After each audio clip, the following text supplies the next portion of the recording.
A lot of this isn't going to make sense to you, and I'm sorry about that. I'm just gonna start at the beginning, with the house.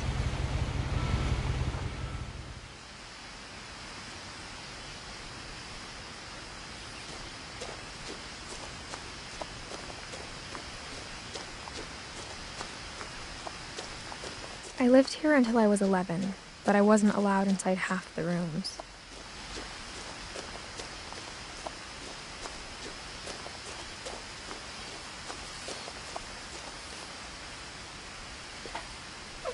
Inside the mailbox were bills from 7 years ago, marked urgent, open immediately.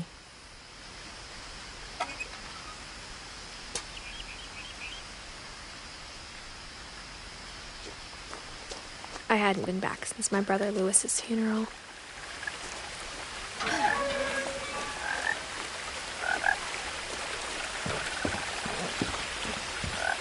In her will, my mother left me a key, but didn't tell me what it unlocked. Maybe she thought I'd know. Or she thought that the mystery would be enough to bring me back.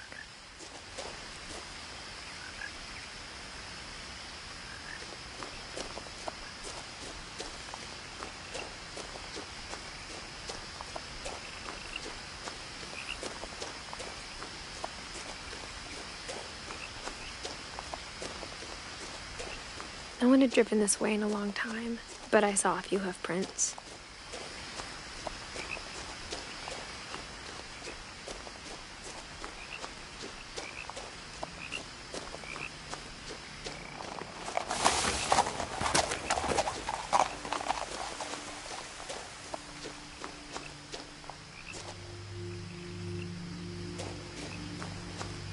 The truth is, even after I inherited the house, I never thought I'd come back to it. But now I had questions about my family that only the house knew the answers to.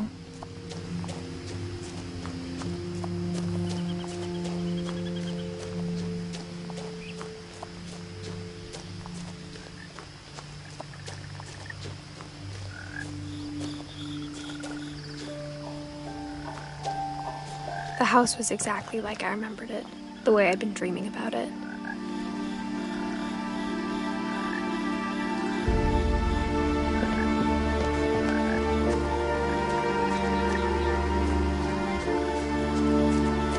As a child, the house made me uncomfortable in a way I couldn't put into words. Now, as a 17-year-old, I knew exactly what those words were. I was afraid of the house.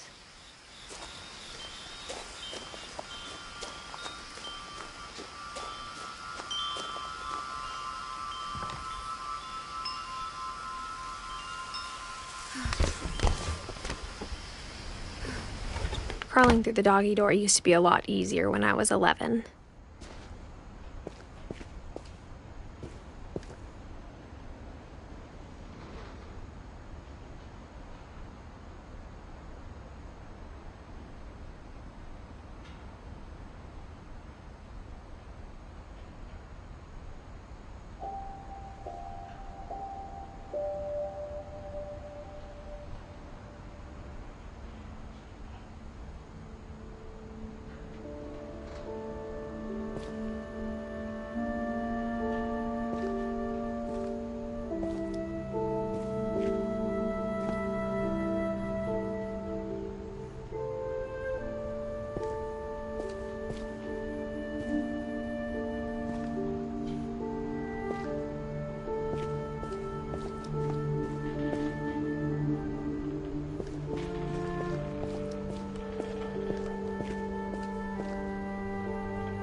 The power had been turned off the night we left.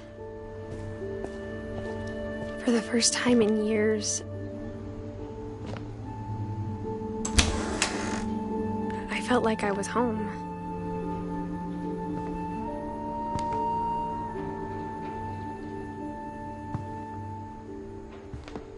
But instead of a family, there were just memories of one.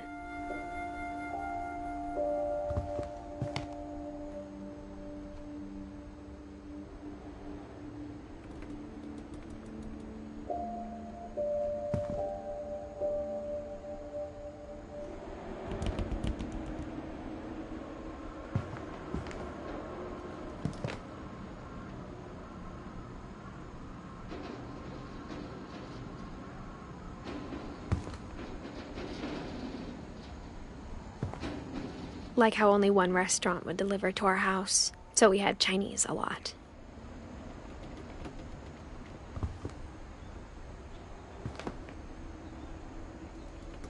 Or how after Louis started working at the cannery, we all got sick of eating salmon. Except our cat, Molly.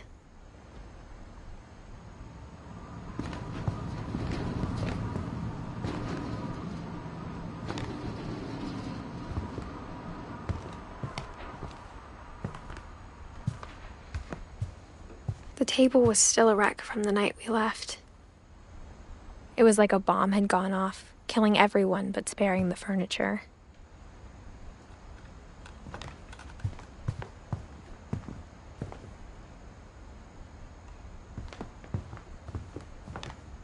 My mom was the only one of us who could imagine Great-Grandma Edie living in a nursing home.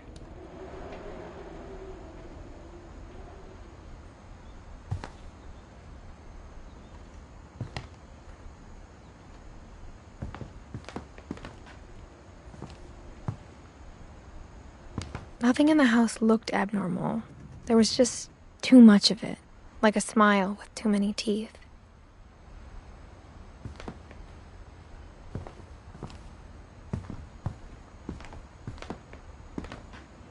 Even the fireplace had a story. Edie told me the bricks came from the original house, after it sank.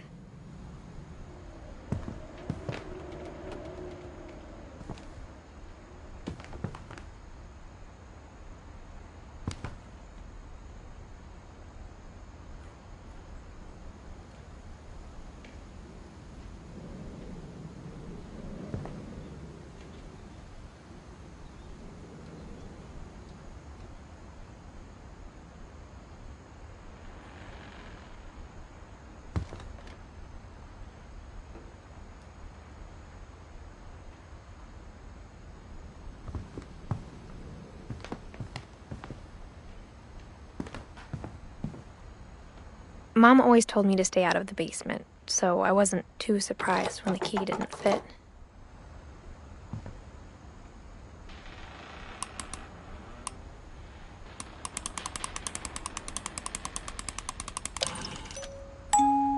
Great-Grandpa Sven built a music box for Barbara, along with the rest of the house.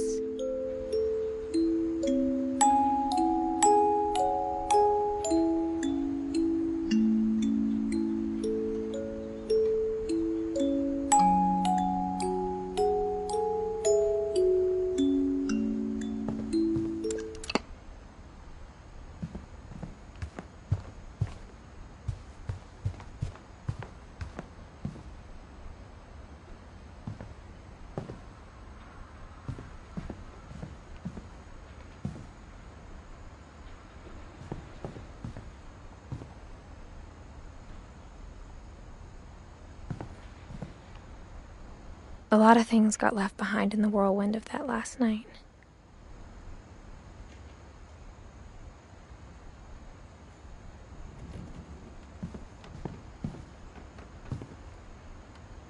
After Milton disappeared, Mom sealed up all the bedrooms. Then Edie retaliated and drilled peepholes.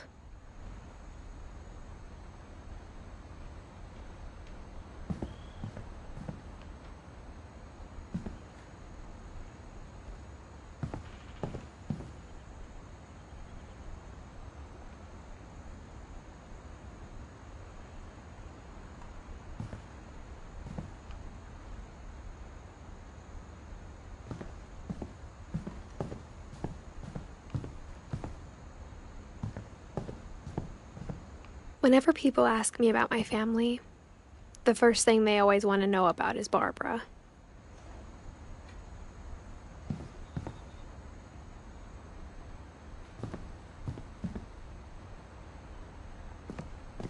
Mom must have locked the third-floor stairs on the night we left.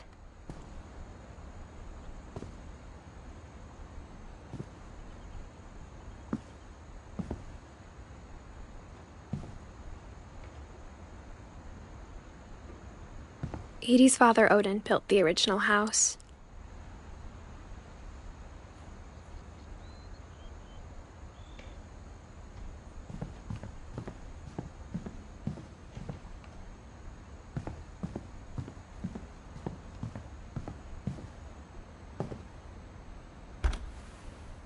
As a kid, I just assumed every house had peepholes and sealed rooms you weren't allowed inside of.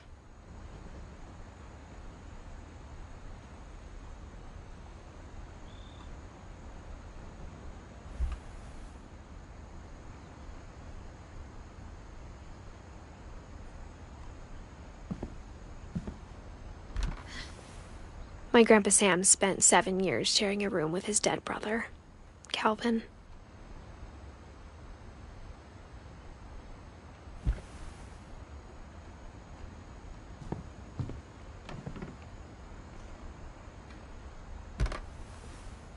The last time I was in Edith Sr.'s room, I was 10 and she was painting my portrait.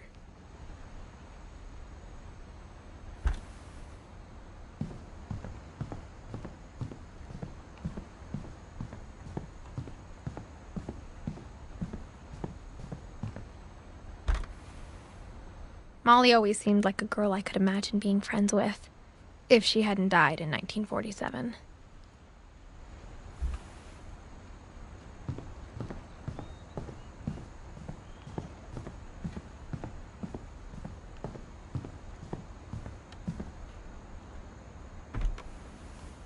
Barbara was a child star for 2 years, until America grew out of it.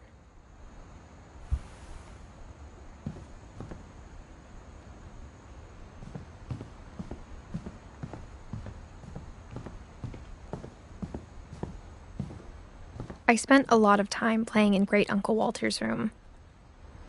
I think my mom sometimes regretted not sealing it up.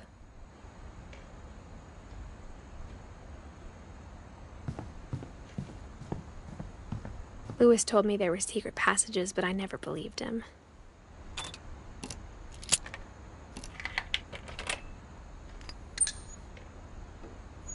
Turns out, my mom was really good at keeping secrets. Now it was time to find out what my mom had been afraid of.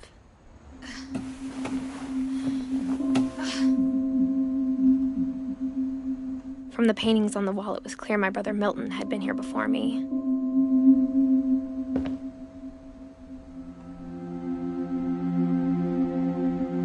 Reading this, maybe it sounds like I had a plan. But I had no idea what was behind that door.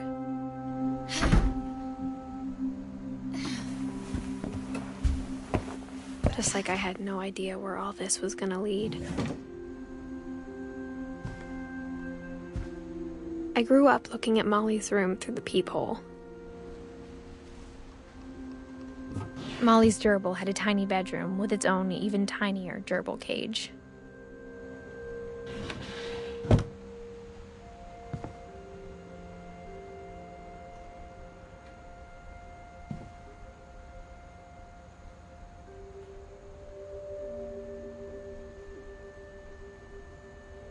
Being inside for the first time, I felt like I'd stepped behind a painting.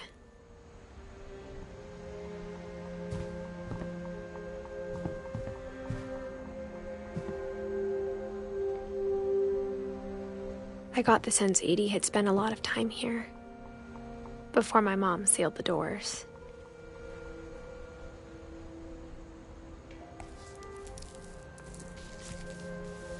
December 13th, 1947. Dear Diary, I'll be gone soon, but I wanted to tell somebody about what's gonna happen. It started when Mom sent me to bed without dinner. I woke up and I was starving, so I looked around for something to eat. The gerbil food was dry, but I didn't mind it.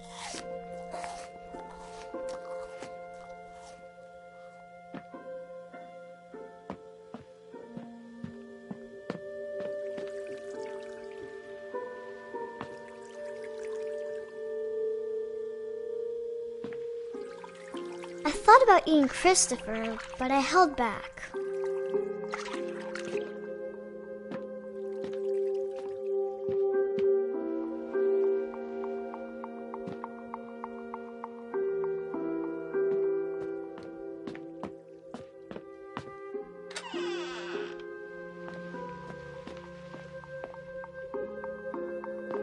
I kept eating and eating.